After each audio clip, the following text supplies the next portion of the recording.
नमस्कार दोस्तों। राजपूतों को लेकर यानी क्षत्रियों को लेकर करणी सेना पर दावा किया जाता है कि वो ठाकुरों की क्षत्रियों की आवाज़ उठाती है। और आपने देखा होगा कि रामलाल जी सुमन ने जो बोला उसके बाद कितना विवाद हुआ। अखिलेश यादव पर भी तीखा टिप्पणी की गई, गोली मारने तक की बात की गई। उसके बाद जो राजस्थान से सांसद हैं हनुमान बेनीवाल, उनको लेकर भी सख्त टिप्पणी की गई, आंदोलन तक की धमकी दी गई है। और इसके बाद अब जो बीजेपी के प्रवक्ता हैं उन्होंने कांग्रेस प्रवक्ता सुरेंद्र सिंह राजपूत को जिस तरीके से बोला, उनकी माँ तक को भी नहीं छोड़ा और टीवी चैनल पर बाकायदा लाइव इस तरीके की भाषा का इस्तेमाल किया। लेकिन जो करणी सेना है उसकी तरफ से किसी भी तरह के बयान नहीं आया, न ही खंडन किया गया, न ही आंदोलन की बात की गई है। इसी मुद्दे पर हम बात करेंगे। हमारे साथ में हरिंदर ताऊ जी हैं। ताऊ, आपका स्वागत है। धन्यवाद आपका और आपके दर्शकों को ताऊ का राम राम। ताऊ जी, करणी सेना को कहा जाता है कि क्षत्रियों के ठेकेदार है, जिम्मेदार है, जो भी उनके खिलाफ बोलेगा वो आवाज उठाएगी। लेकिन कांग्रेस प्रवक्ता सुरेंद्र सिंह राजपूत के खिलाफ जिस तरीके से बोला गया, लेकिन करणी सेना की चुप्पी अभी तक है। देखिए, ये लोग ना तो जाति के ठेकेदार हैं, ये बीजेपी के ठेकेदार हैं। जिस तरीके से अखिलेश ने कहा था कि ये करणी सेना नहीं योगी सेना है, तो वो साफ जाहिर हो गया। अगर मैं अपनी जाति के लिए लड़ता हूँ तो मेरी जाति को अगर कोई भी कुछ कहेगा तो मुझे लड़ना पड़ेगा। और अगर मैं चेहरा देख करके या मुझे जो मेरे पीछे बैक में है उनके कहने से अगर मैं चलूँगा तो मैं फिर अपनी जाति के लिए नहीं लड़ रहा, मैं मेरे जो पीछे जो ठेकेदार हैं मैं उनके लिए ठेकेदारी कर रहा हूँ। ये साफ जाहिर हो गया। देखिए, हनुमान बेनीवाल ने जो कहा वो उसने जो किताबों में लिखा हुआ है वो बोला। रामजी लाल सुमन ने जो बोला, जो किताबों में लिखा हुआ वो बोला। लेकिन जो प्रेम शुक्ला ने एक नेशनल टीवी पर बैठ करके जिस तरह की भाषा का यूज किया, वो तो इस पर बोल भी नहीं सकते हम लोग। उसकी माता को किस तरह के गालियां दी गई, जिसकी माता 5 साल या 5 महीने पहले जो इस दुनिया में नहीं रही, उसको क्या कहा। लेकिन करणी सेना के मुंह में दही जम गई, क्योंकि वो बोल नहीं सकती।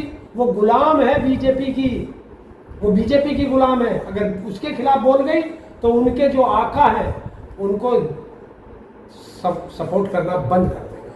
लेकिन जिस तरीके से भाषा का इस्तेमाल किया बीजेपी के प्रवक्ता ने, और वो भी राजपूत के खिलाफ, तो ये कहाँ तक सही है? तुम बीजेपी, क्या ये संस्कार है बीजेपी का? तुम बीजेपी से और क्या चाहते हो?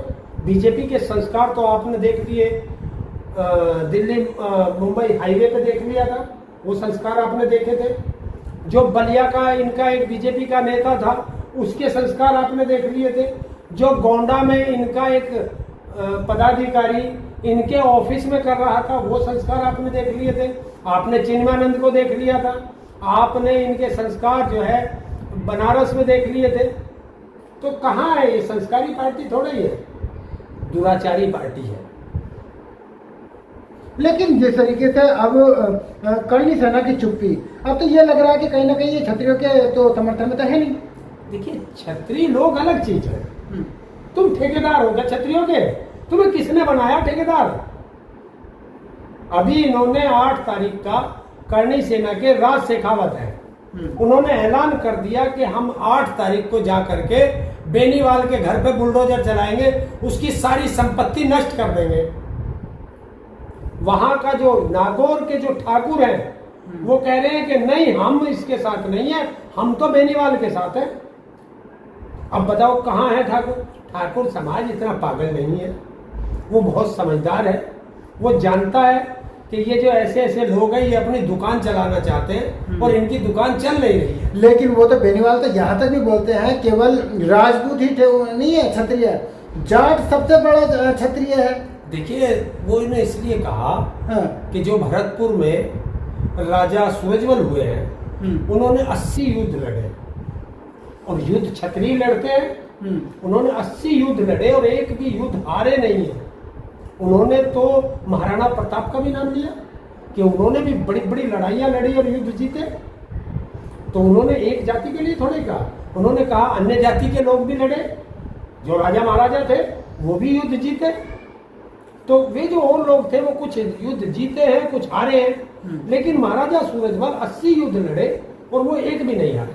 लेकिन आपको नहीं लगता लेकिन है उन्होंने एक शब्द और कहा कि कुछ राजा महाराजा ऐसे थे जो लड़ाई नहीं लड़ते थे, समझौतावादी थे। तो किसी का नाम नहीं लिया।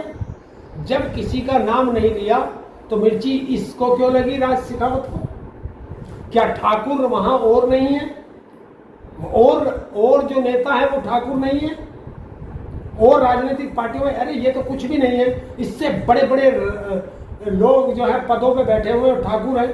उसमें चाहे आप उत्तर प्रदेश से उसका नाम ले लीजिए, लेकिन शेखावत तो हमारे रक्षा मंत्री है राजनाथ सिंह, उनका नाम ले लीजिए। उत्तर प्रदेश के मुख्यमंत्री हैं योगी आदित्यनाथ, ये भी ठाकुर हैं। इन्होंने तो कोई जवाब नहीं दिया, ना इन्होंने कोई शब्द रामजी लाल सुमन के खिलाफ बोला, क्योंकि इनको पता है जो हिस्ट्री में लिखा है उसे कैसे मिटा दोगे।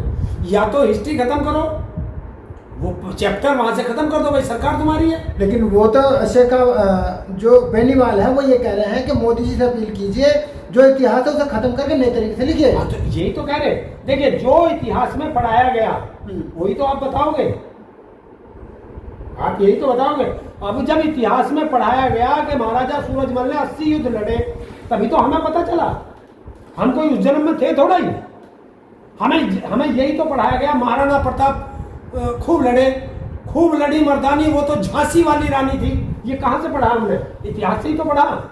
तो झांसी वाली रानी लड़ी है तो उसकी तो वीर गाथा गाएंगे। लेकिन जो व्यक्ति समझौता करके अपनी बेटी मुगलों को दे आया, तो या तो आप लड़ो उस परिवार से जिन्होंने अपनी बेटी दी, या आप लड़ो उनसे जिन्होंने मुगलों ने आपकी बेटी ली। हमसे क्या लड़ाई है? ना तो हमने अपनी बेटी दी ना हमने ली। लेकिन अब तो जाटों से पंगा ले रहे हैं। देखिए जाटों से पंगा लेना दीवार में सिर मारना। जाट कैसे उनका सामना करेंगे? नहीं, हमें सामना करने की जरूरत नहीं, हमारे तो सामने ही कोई नहीं आ सकता। लेकिन करनी सेना तो आ रही है। नहीं आ रही। अब मकान गिरा जाएगा अब तो बेनीवाल का। अरे किसकी औकात है जो बेनीवाल का मकान गिरा दे? कोई जाएगा भी नहीं। आज लिख लो, मैं आज आपको बता रहा हूं, ये धमकेगा भी नहीं वहीं। ये तो और बच्चों को बरगला रहा है। जो जयपुर के अंदर एक हॉस्टल है, राजपूत हॉस्टल, उस हॉस्टल के बच्चों ने खुद सरकार को लेटर लिखा है कि इस आदमी को परमिशन ना दी जाए, क्योंकि हम ऐसे किसी आयोजन में नहीं जाते जहां टकराव हो। लेकिन छत्रियों का गढ़ है राजस्थान, ये मालूम होना चाहिए आपको। छत्रियों का गढ़ है तो क्या हुआ? छत्री कभी किसी को नहीं सताते, कमजोर को कभी नहीं सताते। अगर छत्री होगा तो किसी कमजोर को नहीं सताएगा। छत्री छत्री से लड़ता है, कमजोर से नहीं लड़ता। लेकिन सवाल ये भी उठ रहा है, जिस तरीके से रामलाल जी ने बोला या हनुमान जी ने बोला, वो भावनाएं आहत थी, लेकिन बीजेपी के प्रवक्ता ने बोला उससे और वहां इनकी भावनाएं आहत नहीं होती, क्योंकि वो बीजेपी का है। बीजेपी के अंडर में ये काम करते हैं, ये बीजेपी के नौकर हैं। बीजेपी इनको पैसा देती है तब ये आगे आंदोलन करते हैं। तो बीजेपी कहती है कि तुम्हारे खिलाफ आंदोलन करो तो तुम्हारे खिलाफ बैठ जाएंगे, इनके खिलाफ बोलेंगे तो इनके खिलाफ बोल देंगे। लेकिन अगर बीजेपी का कोई बोल गया उसके खिलाफ नहीं बोलेंगे। क्या वो राजपूत समाज की माँ को गाली नहीं है? ना, वो तो उसे क्या नाम है उसका विधायक, उसका प्रवक्ता का सुरेंद्र सिंह राजपूत की माँ को कहा। वो ठाकुर नहीं है ना, वो तो एससी का बेचारा। अरे राजपूत है वो, है राजपूत है। उसे कह देंगे फर्जी राजपूत है, उसे फर्जी राजपूत बता देंगे जो असली राजपूत है। ये इन लोगों का एक नियम बन गया है कि अगर तुम सच बोलोगे तो तुम देशद्रोही हो, और अगर सच बोलने पे देशद्रोही होता है तो हाँ हम देशद्रोही हैं। लेकिन जाट भी तो इकट्ठे हो रहे हैं राजस्थान में। अरे जाट, जहां जाट वहीं ठाट। ये तो ठाट है। तो खाट किसकी खड़ी होगी? 8 तारीख को देखिए, खाट तो जिसकी खड़ी होनी होगी, जाट की खाट कभी खड़ी नहीं होती। नहीं होती, नहीं होती। आज तक का रिकॉर्ड है, कोई जाट की खाट खड़ी नहीं कर पाया, क्योंकि जो झुक गया वो जाट नहीं। तो झुकेंगे नहीं? देखिए झुकना तो हमने सीखा ही नहीं। तो आप जाएंगे राजस्थान? हाँ मैं जाऊंगा, पूरी टीम के साथ जाएंगे। टीम के साथ जा रहे हैं? क्योंकि तेजाजी महाराज के दर्शन करने। डर नहीं लग रहा आपको? जो डर गया समझो मर गया। डरने का काम नहीं है, डर तो वो खुद ही रहा है। वो डर रहा है और राजपूत समाज को आगे कर रहा है। देखिए, हनुमान बेनीवाल का नाम ही काफी है। हनुमान, हनुमान का काम क्या? लोगों की मदद करना। चाहे वो रामचंद्र जी का काल हो, तब भी उन्होंने रामचंद्र जी की मदद ही तो की थी। सीता को ढूंढना, रावण की लंका में आग लगाना, ये हनुमान ने किया था। और आज के कलयुग का ये हनुमान है, उसका नाम हनुमान है, और काम भी हनुमान वाले ही करता है कि गरीब लोगों की मदद करता है। किसी की भी आंच आ जाए तो वहां हनुमान को खबर करो, हनुमान खड़ा मिलता है। वो ये नहीं देखता ये ठाकुर है, ये जाट है, ये मीणा है, या यादव है, या गुज्जर है, कौन सी जाति का है।